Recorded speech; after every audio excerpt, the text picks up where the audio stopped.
पूर्व मंत्री एवं धर्मशाला विधानसभा क्षेत्र के वर्तमान विधायक सुधीर शर्मा ने शिमला रोपवे प्रोजेक्ट में होने वाली निविदा प्रक्रिया को सवालों के घेरे में लाकर रख दिया है। उन्होंने आरोप लगाते हुए कहा कि प्रदेश सरकार एक विशेष कंपनी विश्व समुद्रा को आगामी कैबिनेट में फायदा पहुंचाने की फिराक में है। हिमाचल प्रदेश सरकार जहां वित्तीय कुप्रबंधन के चलते वित्तीय संकट से गुजर रही है, वहीं पर एक खूबी इस सरकार में है कि किस तरह से सरकारी पैसा जो है उसका दुरुपयोग किया जाए और उसका दोहन किया जाए। अपने करीबी लोगों में किस तरह से उस पैसे को बांटा जाए, उनको लाभ पहुंचाया जाए।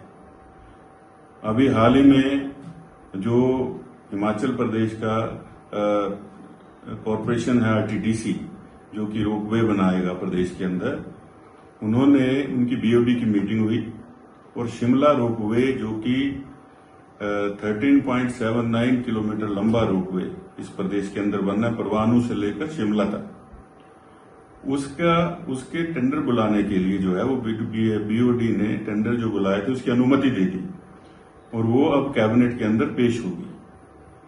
इसमें बड़े ध्यानपूर्वक हमें ये ध्यान में रखना पड़ेगा कि ये जो टेंडर इसका हुआ था, ये 1734 करोड़ का टेंडर हुआ और इसमें दो कंपनियां जो हैं उन्होंने पार्टिसिपेट किया। एक है विश्व समुद्रा और दूसरी है भारत सरकार की पीएसयू ब्रिज एंड रूफ, जिसको कि टेक्निकल ग्राउंड्स पर जो है वो आरटीडीसी ने रिजेक्ट कर दिया और एक ही कंपनी जो है विश्व समुद्रा वो रह गई।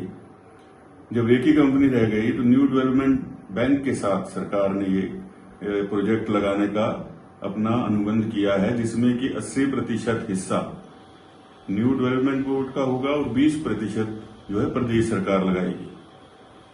लेकिन मजे की बात यह है कि जब टेंडर खुले 2 महीने पहले, तो विश्व समुद्रा जिसको ये टेंडर देने की तैयारी है, उसने 4000 करोड़ रुपए की बिड खुली है, मतलब 100% से भी ज्यादा की बिड।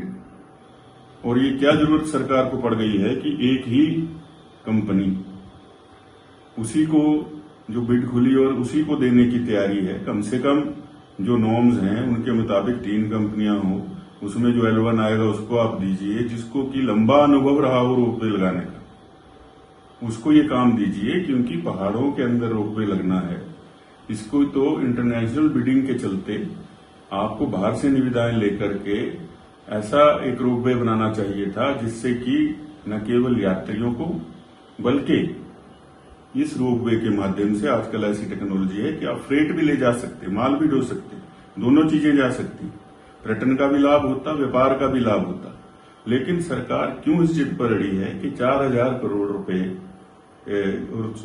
की बिड जो है वो इसी कंपनी को देनी है। और ये भी मालूम हुआ है कि ऊपर से बहुत बड़ा दबाव आ रहा है। कोई कहते हैं हाईकमान का दबाव आ रहा है कि विश्व समुद्रा को ही देना है, क्योंकि ये तो अपनी कंपनी है।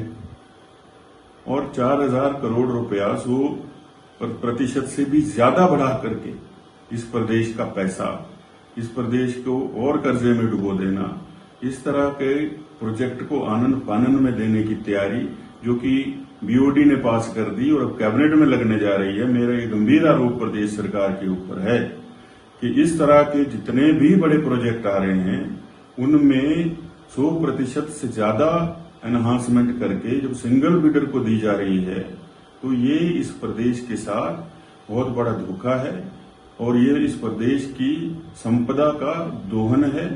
और ये प्रदेश इसीलिए आज इतना वित्तीय घाटे में चला गया इस सरकार के समय में, क्योंकि ये सरकार जो है ये ऐसे ही बड़े टेंडरों के माध्यम से जो है अपने आकाओं को खुश करने में लगी हुई है। प्रदेश से कोई लेना देना नहीं है, अपनी कुर्सी बनी रहे। प्रदेश का बेरोजगार, प्रदेश का किसान, प्रदेश में जो आपदा से नुकसान हो रहे हैं उनको अनदेखा करते हुए सरकार सिर्फ व्यक्तिगत हितों का पोषण कर रही है। ये मेरा इस वर्तमान सरकार पर आरोप है। और ये जो टेंडर हो रहा है, सिंगल टेंडर अवार्ड कर रहे हैं, ये अपने आप जो है ये जो है कानून की अवहेलना है इसके अंदर। ना अभी तक चेंज ऑफ लैंड यूज हुआ है, ना उसके पैसे जमा करवा पाई है सरकार, ना एफसीए के पैसे सरकार जमा करवा पाई है, और रोपवे लगाने जा रही है 4,000 करोड़ रुपए का। बहुत ही हास्यास्पद स्थिति वर्तमान सरकार की है। ये मेरा इस सरकार पर आरोप है। वीडियो से जुड़े रहने के लिए धन्यवाद। हमारे चैनल को सब्सक्राइब कीजिए अभी।